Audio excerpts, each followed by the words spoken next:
want to see if I can get that up, keep it in focus at the same time, and keep from losing those flakes. That's not easy to do.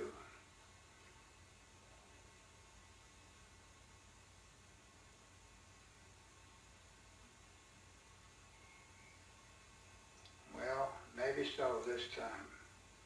I only lost one, it looks like.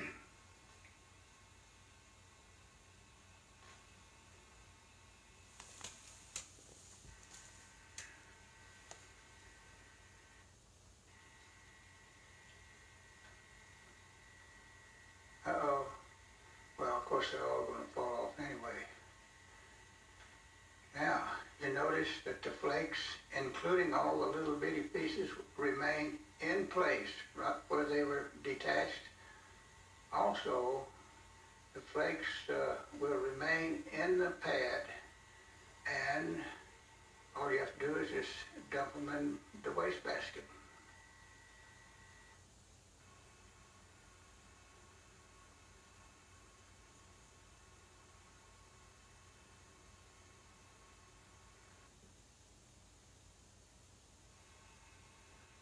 That's a buffalo horn.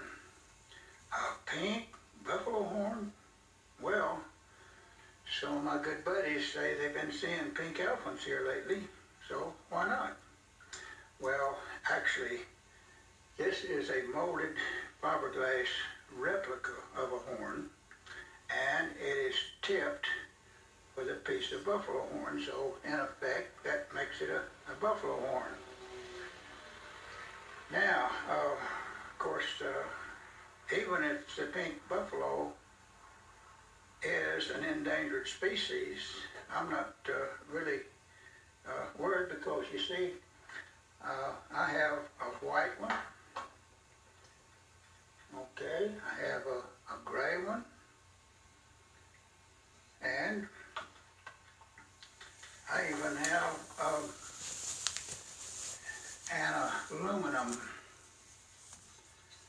buffalo horn, of course, tipped with a buffalo horn. And man, this thing is really comes in handy when you've got to work like working a preform down, where you've got to make some pretty good thinning flakes.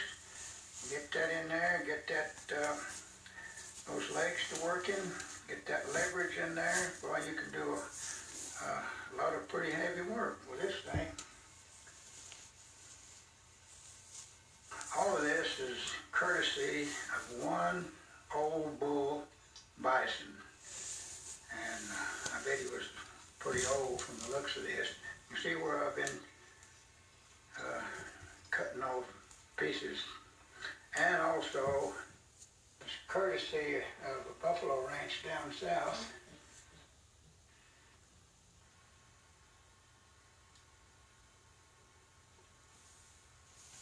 Unfortunately, these are not artifacts.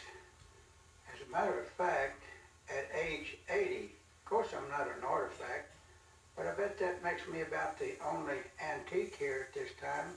My name is J.E. Alexander. I have this nickname, Swoose, S-W-O-O-S-E. I live in McCamey, a little oil town isolated out here in West Texas.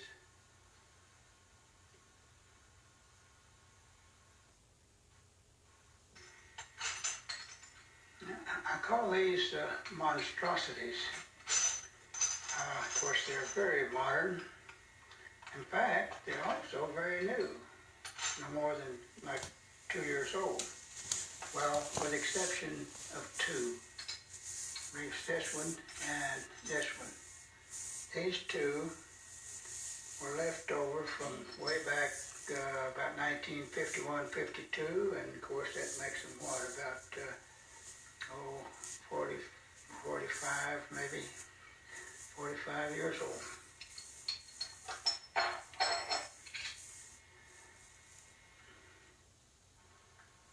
Yes, this material and information that you will see here in this video represents some 67 years of experience and a lot of research. And incidentally, that research was not done in the library, by the way.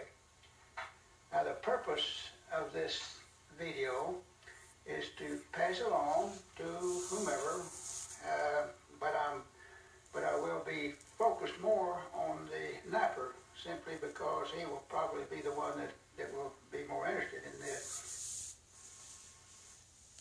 But I'm hoping that I can reach those people that might be interested in the archaeological aspect of this information, because that's my interest.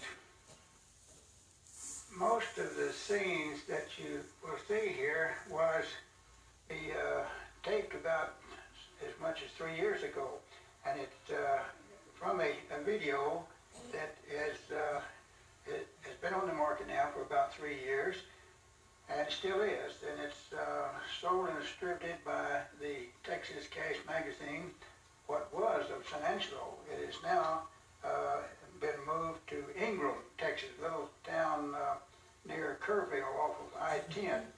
And Bob McWilliams also has a museum there. Now, the reason that I'm having to use this video is that I've got to make room for to accommodate this new fruiting thing with the forked limb. So, to do that, what I'm doing, I'm just dubbing in sound over a lot of the scenes that were already taped. And that for that reason, the sound won't jive with the picture most of the time, okay? Okay, I guess I should fill you in on some things, set the record straight, and maybe kind of set the stage for what's to come in this video. This whole operation is strictly amateurish. Since I'm just an amateur, this equipment is what you can buy at the store.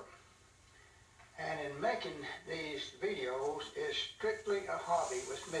It is definitely not a business. I'm retired, have been for some time. I don't want to go back into business.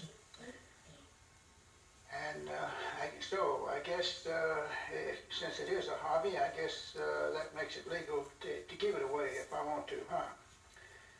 Now, about this character, this person to whom you are listening, well, okay, I'm 80 years old. I'm supposed to be in good health, I guess. I still run the quarter mile in a little over 70 seconds, but my memory is what's really getting bad, and especially here in the last 3 or 4 years. Now, since I'm a strong believer in reality, now my parents and relatives passed on at about 84. So, if I have something that is worthy of being passed along to you, then I guess I'd better do it today, huh? You see, I don't even buy green bananas anymore. Of course, I'm lying about that a little bit. Now, I got a question. How important is it to know more about this artifact we call the arrowhead?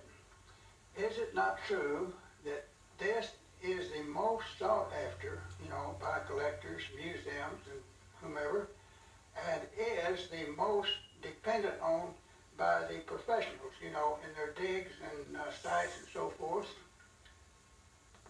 And of course, there are other important artifacts to be studied. Now, I need to pause for about 5 seconds. I want you to hear that snap when it comes off of that point. 5 seconds. I want you to hear that snap when it comes off of that point.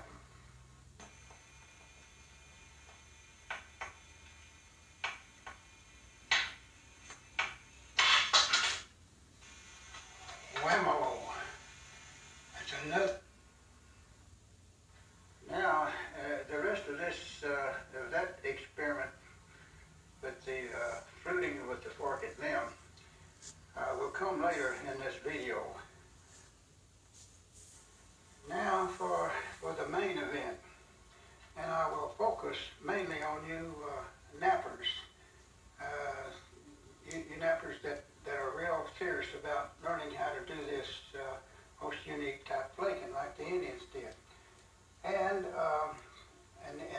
next segment will be the most important information. Incidentally, that those three items you see there on the screen are authentic. That's about all I have. And I will do the best I can here to try to give it to you. I'm going to demonstrate and try to give it to you as best I know how. It would be nice if we had one of those professional speakers, you know, the ones that when they say something, it comes out positive, and there's no way that you could ever dispute what they said. Well, unfortunately, all the time I wasn't learning how to speak. I was out behind the barn making like a flint knapping junkie or some of my other hobbies that I excelled in. Okay, so now, first though, a word about those early Americans that did this most unique type flaking. We think of those early Americans as being primitive people, but I hope to show you here how they turned their body into a most ingenious, a most efficient napping machine. Yeah, a machine. Because that's in effect, that is what the body is a machine.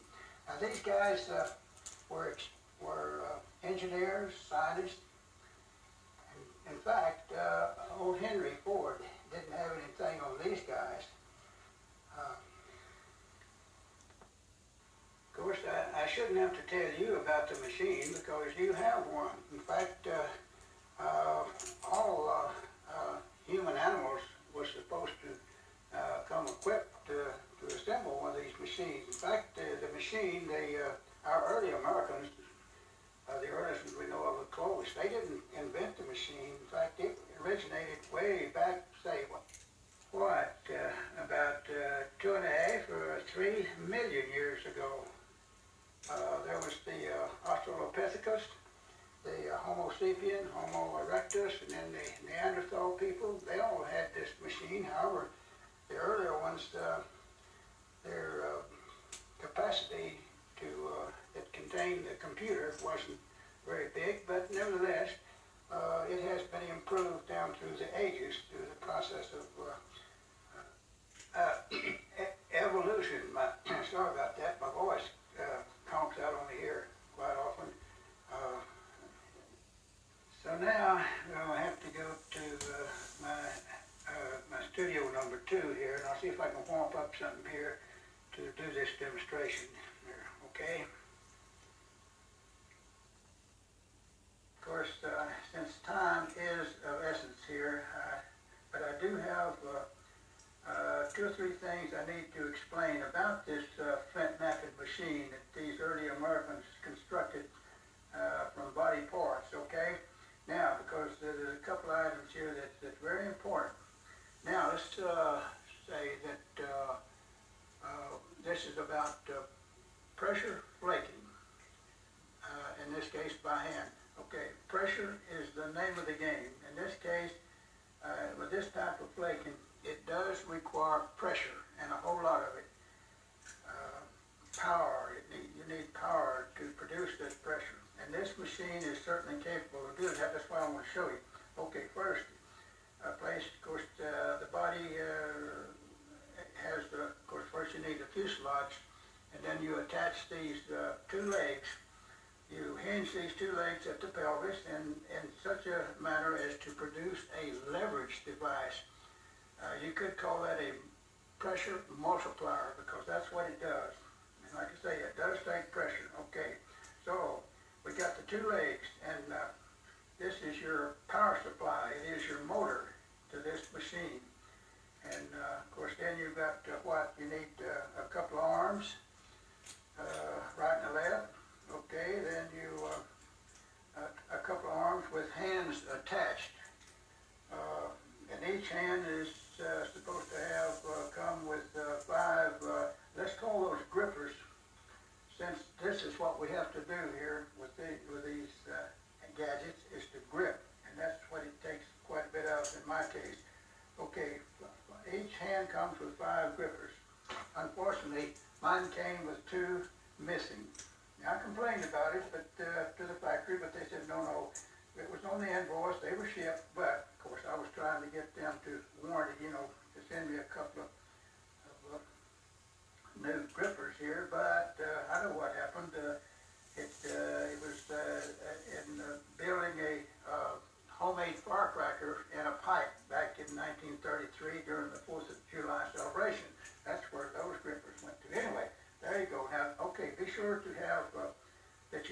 have two left hands. It's not a good idea. Now, these two, and then you need a head. This is what houses the computer. Every good machine needs a computer. And the head should have at least one good eye. Now you want to be sure to screw the head on firmly, yeah, so that you don't lose it, okay? Now that completes the machine. So we'll go. There's one other thing I wanted to mention about this machine. That is, there are at least two most unique features about this machine. Number one is that it comes pre-assembled at the factory, and the other is the fact that it goes with you all the time. And when you get old and forgetful like myself, then you can't go off and forget it, you know. Okay. And so I want to. Okay, now for you nappers, this is will be the most important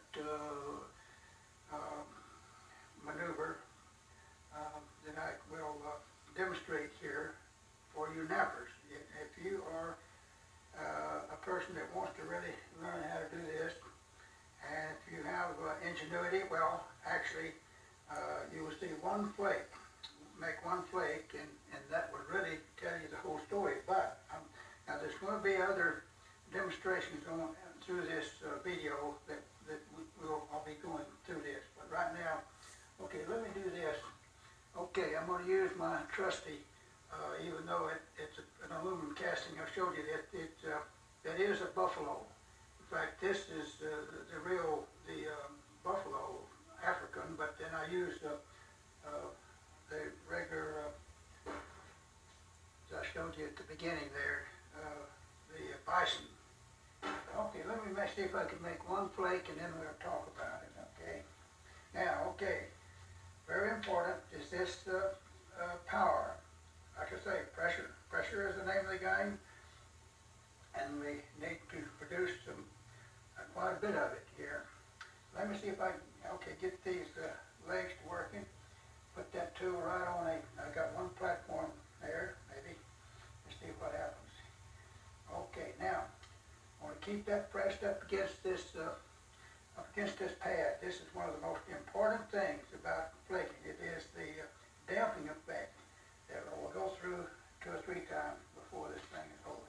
Okay, let's see if I can square this off and get one flake here. Okay, so I put the pressure and start building up pressure, and then what I do is rotate the left hand just slightly. I bet I got out of the picture, I usually do. Now let's see if we got a flake there. Well, okay.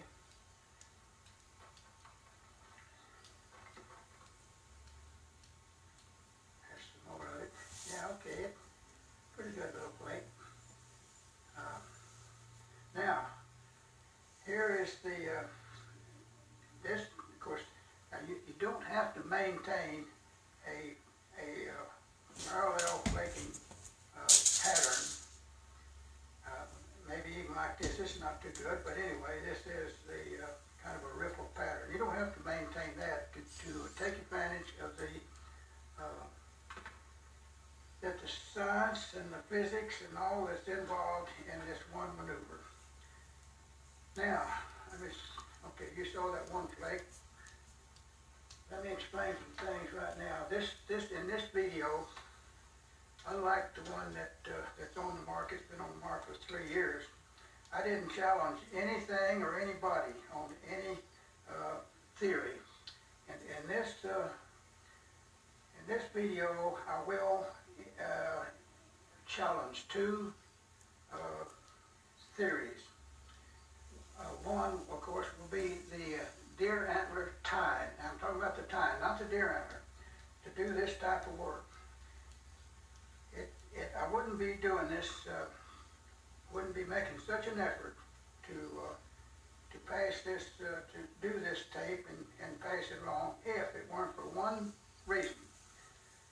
After I came back after some 43 years and found out that everybody and his or her dog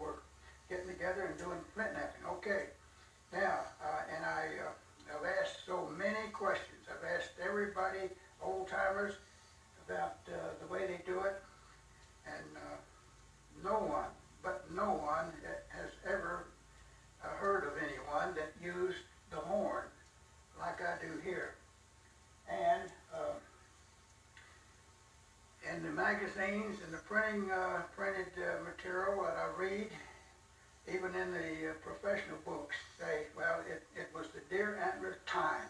Not the deer antler, but just the tine is the way that the Indians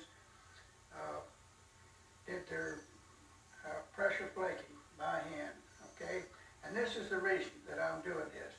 So in this video, I will be challenging the deer antler tine against the horn. The horn. Why am I using the horn? Why do I use the horn? Why did the Indians use it?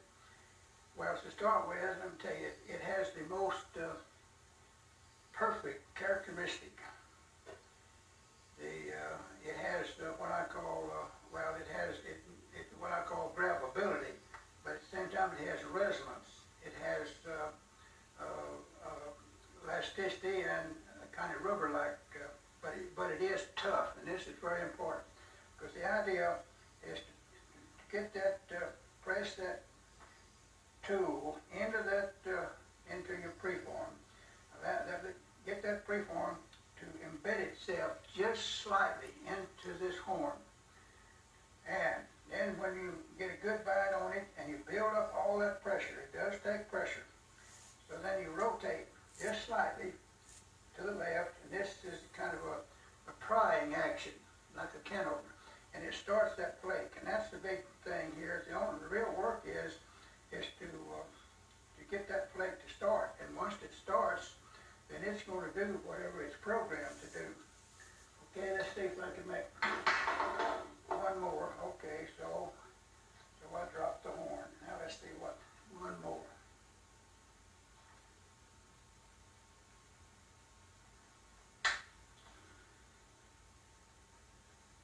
Well, I hope I can get that up without losing the flake, but it didn't. Anyway, there it is. Okay, put the flake back here. This piece here, another piece comes off here. I want to show you how this works. We shear, the flake is sheared off. It is not flipped off. It is not pulled off. This process is a push method. You become a pusher, not a puller. And this is something that's, okay, we'll call this the push method. You become a pusher. And the other method is a puller, like they do with the copper tool, so forth. You pull, and of course the copper tool.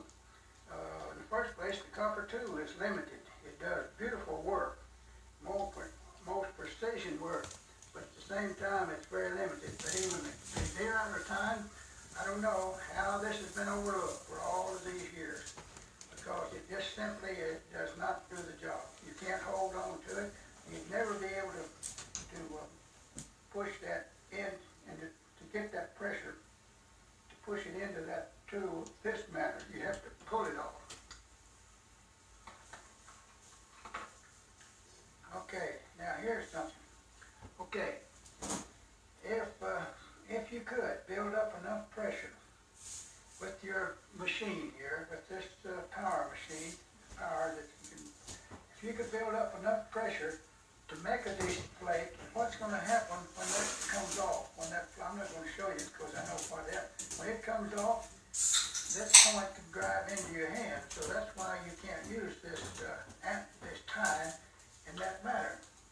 So now this is why I'm saying that the deer antler tine, I don't know where it got started. I think that's what I call imagineering. It probably originated with the nail on down, through the years. The fact is that you can do some dubbing flakes, and you could, if it's obsidian, well, you can do pretty good, okay? Now, I've asked a lot of the copper tool knappers if they could indeed use the antler tine to do their flaking, and some of them said, yeah, you can, and then some of them say, well, no, it doesn't work so good. But anyway, I've never seen a copper tool knapper do it well. I have seen one person, that was Dr. Bruce Bradley. I have his tape, but he did a scenarios on how an Indian might make his tools on a hunting trip. But he used obsidian, of course, and he made a real good job of it. But he pulled it off like this, but he used the pad to give him that damping effect. And that helped make those flakes.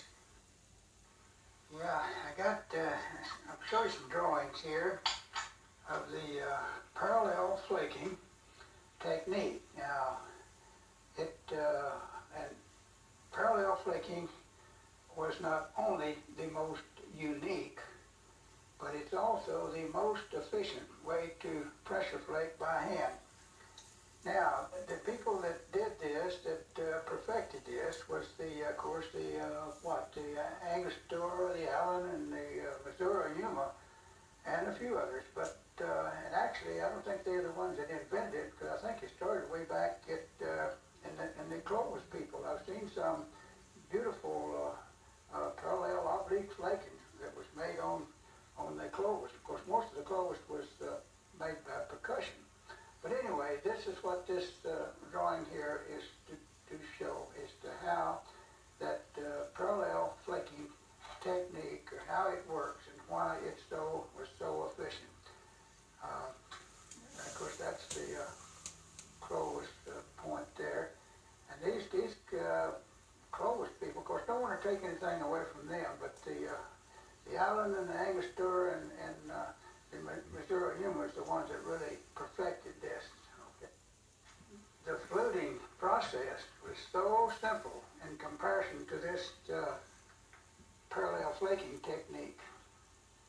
This demonstration probably should have been put on a little bit later. I'm probably jumping the gun just a little bit here, simply because this parallel flaking is what you can achieve, or what you can do, when you have learned or mastered that the basics of this technique, which I will go into a little bit later here. I should have probably put on some more demonstrations here, and that's why I'm saying this probably should have been put a little bit later. But okay, but we got room here, so we're going to do it now. Now, what makes parallel flaking so efficient? Why is it, in other words, the best way to pressure flake? Now, okay, here you see the way I've drawn this up here, of course, assuming that this is one of those pre-shaped preforms that we all do with the diamond saw and so forth. Now, I do have some here that are made strictly, this one right here, for instance, strictly the way the Indians would have had to make it. It was with a chip off of the old block, or so to speak, just a chip off of a nodule, and flaked with nothing but the buffalo horn. And so this is what you can achieve once you learn this, the fundamentals of this flaking technique. Okay, now we go start here. The way I showed this, the shorter flakes first. That's kind of the way it would probably usually work. And of course, because when you start out, you don't, your first flakes are usually short because you don't have this ridge. And this is one of the most important things about this type of flaking. The thing is, parallel flaking, where each flake that's removed sets up the ideal condition for the next flake to be removed. Now, this is an overlapping process. Let me see here. Yeah, here we go. All right. Let me do this.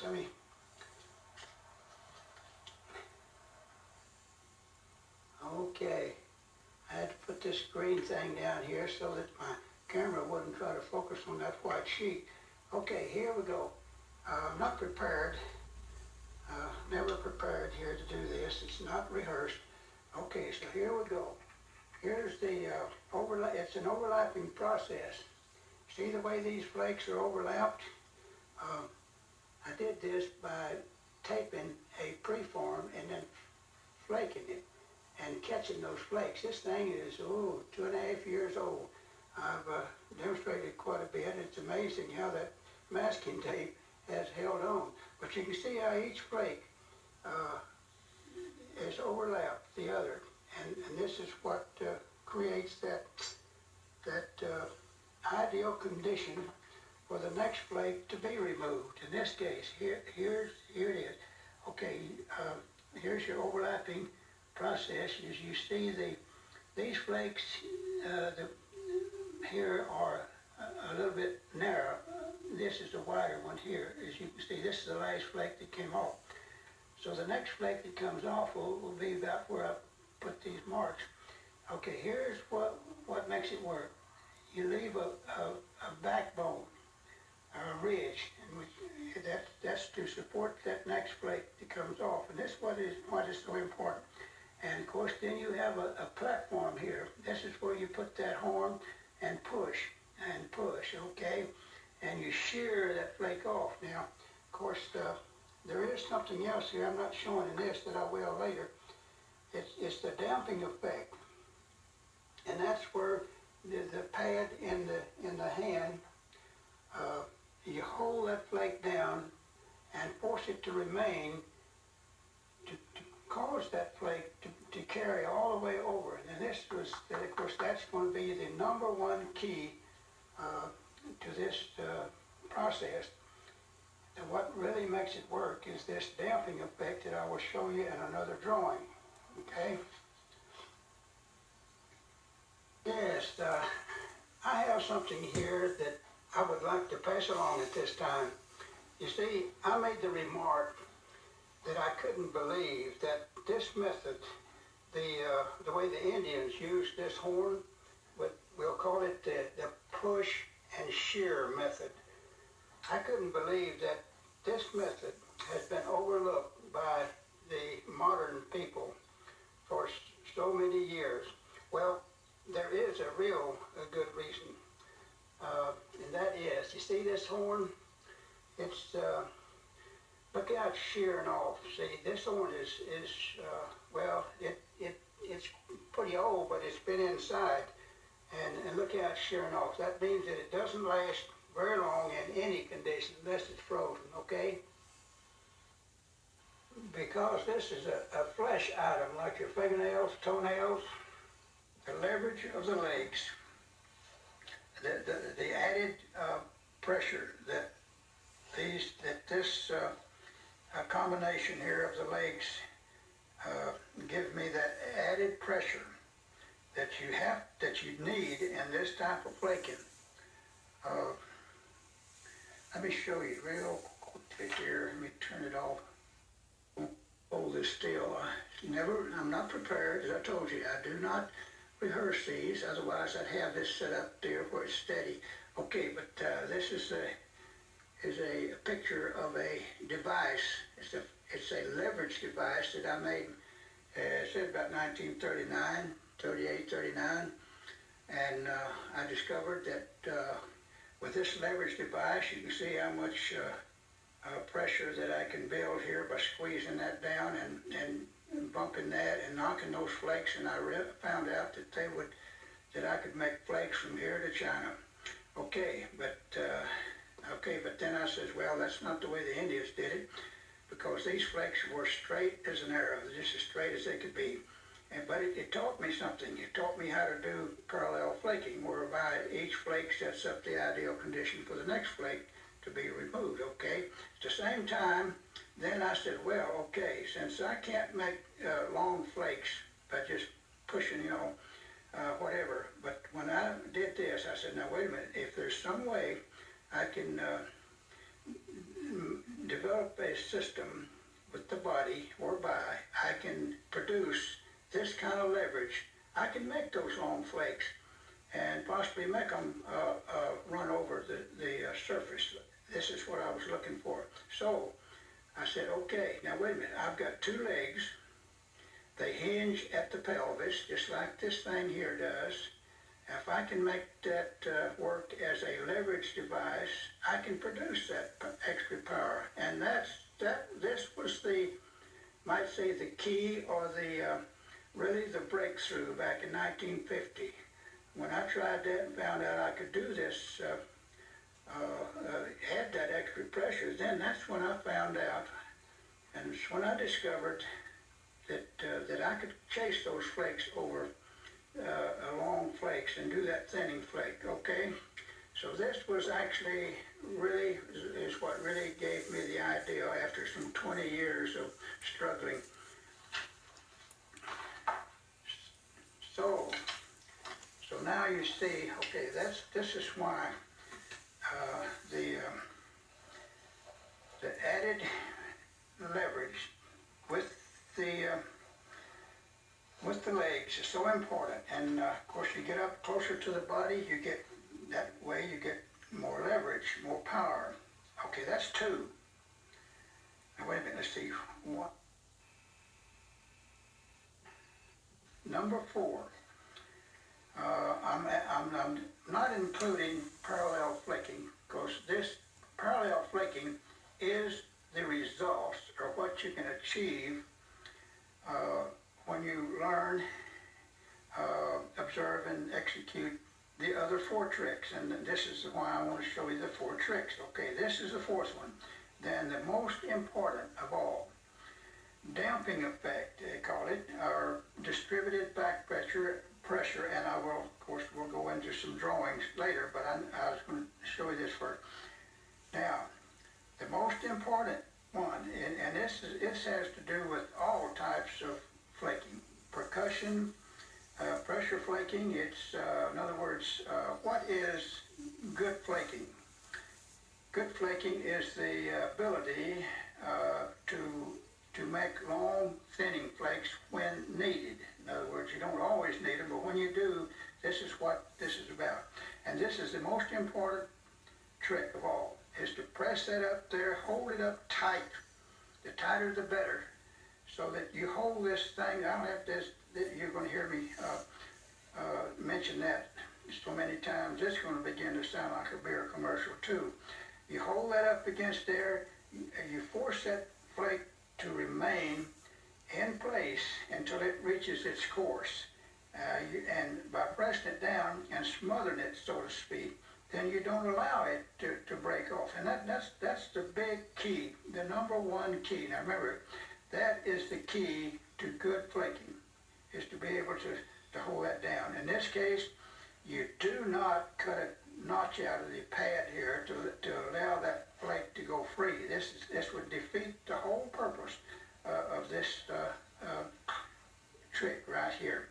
Okay, so there's your 4 tricks. Now, let's see, I think, well, okay, I'm gonna